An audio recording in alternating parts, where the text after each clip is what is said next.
Once out, always out. Sir, when you... Once out, always out. But enough about your last try for the presidency. Once out, always out. Isn't that what the Trump 24 bumper stickers are going to say? Once out, always out. Help me lose again. Can't wait to lose again. Yeah, he's got the weird diaper butt right now where it's seeping over the edge of the chair. Over the keys to 1600, the world was pretty peaceful. Right. Gas was $2. Very peaceful, actually. Inflation was down to... Yeah, it was amazing with everyone indoors hiding from a pandemic that you had closed down the pandemic response team on. And so, yeah, it was amazing.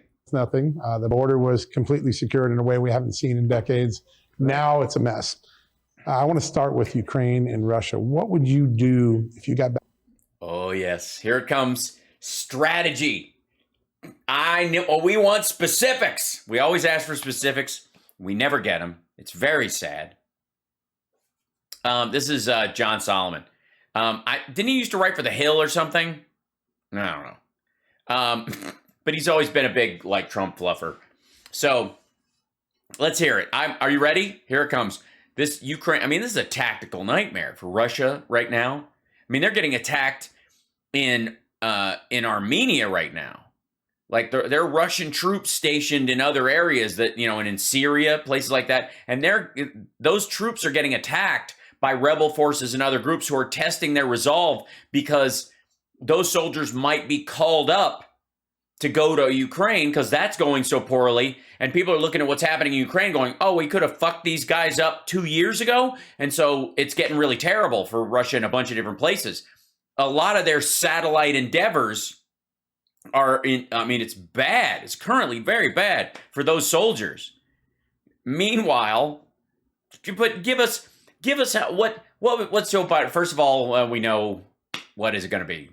What do you think's first? It never would have happened while I was president, and it didn't happen while I was president because he was in the process of gutting Ukraine and stiff-arming NATO and removing our troops so that Putin could do this easily. No wonder fucking Putin thought it was going to take him 11 minutes to take Kiev. They've been planning it for years. In office to try to put that situation back together to get peace in Eastern Europe. And do you think the president made a big mistake when he called out and said he wanted Putin removed from power? He didn't say he wanted Putin removed from power. He said, my God, this man can't stay in power. That's different from saying remove him. And as a president, it's meaningful. Expression of personal opinion versus policy. I mean, we're adults, for fuck's sake. Trump did nothing but like, he's got to go, he's a terrible human being. And everybody's like, yeah, he just says shit. But when Biden does it, they're like, is that policy? I mean, it's partly because Biden's actually a competent dude. But so, First of all, it would have never happened. I have to say. All right. Bing! Fucking hell. All right, let's see. Give me 1 second.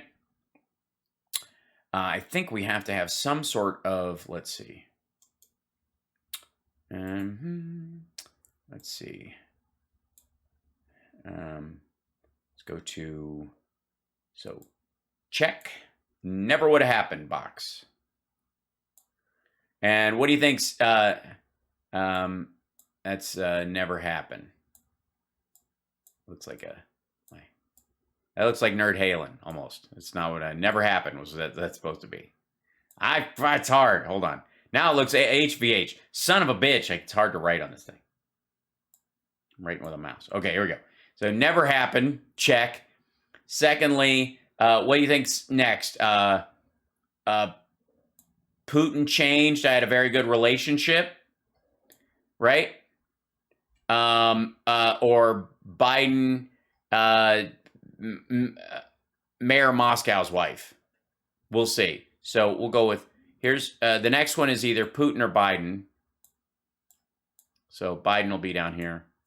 Let's see which one. That looks like BO. I'm sorry. Oh, here we go.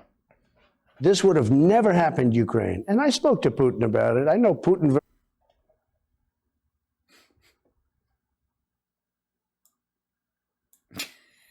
I called it. You're welcome.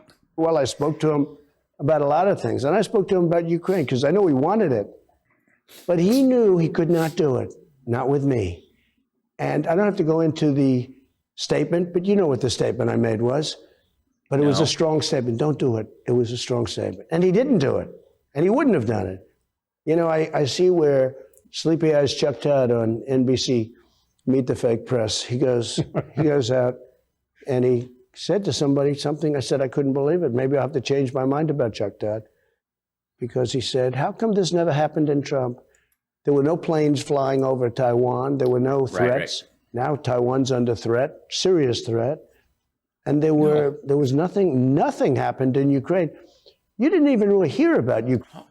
You didn't care about Ukraine. We were just gunning. The only thing you heard was they needed more weapons because the Russians were pushing into Donbass and the Luhansk area and all that stuff, and they needed more javelins. And I just tried to trade a favor for some of that. You know, that's all you really heard about. I'm out, and they start forming on the border.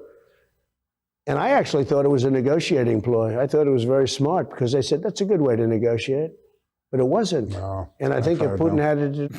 But it wasn't. So apparently, what you think of as a good negotiating tactic is fucking dumb. Yeah, and he would have maybe done everything. Oh, and Doug Seiler in the chat says where's it go? Olga's saying he keeps looking at the camera. Yeah, he does that when he's nervous about what he's saying. A lot of times he'll go, we're doing this thing. Like. Yeah. But he wouldn't have gone in.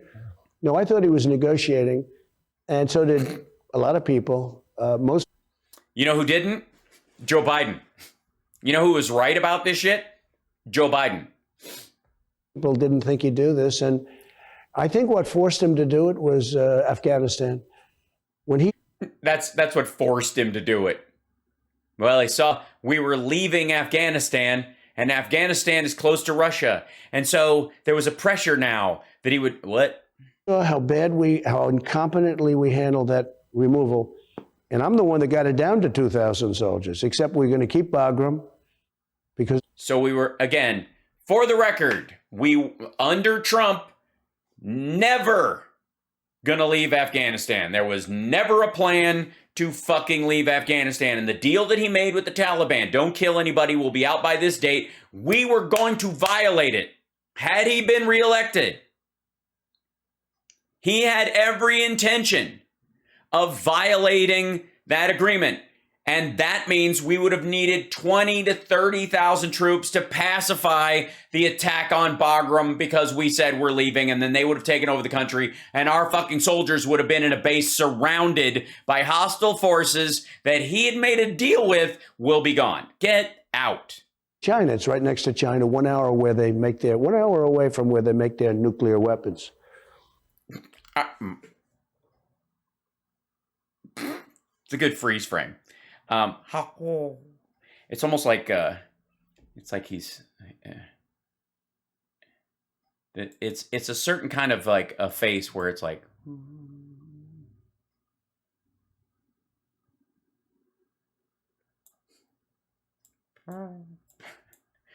I'm gonna go with, let's see, over here, go to this guy. It has a basically like this kind of look to it. This is the best. All right. I'm a serious man with a serious job. I think what happened, he was on the border. He had 200,000 people. He was negotiating. He was going to make a good deal. And then he saw what happened in Afghanistan. And he said, man, these guys are incompetent. Let's go in. And he was wrong. The force that he'd be met with. It was pretty big force. I think a lot of Americans are recognizing that the problems we are experiencing right now were not a reality when you were in the White House. If you run and win in 2024.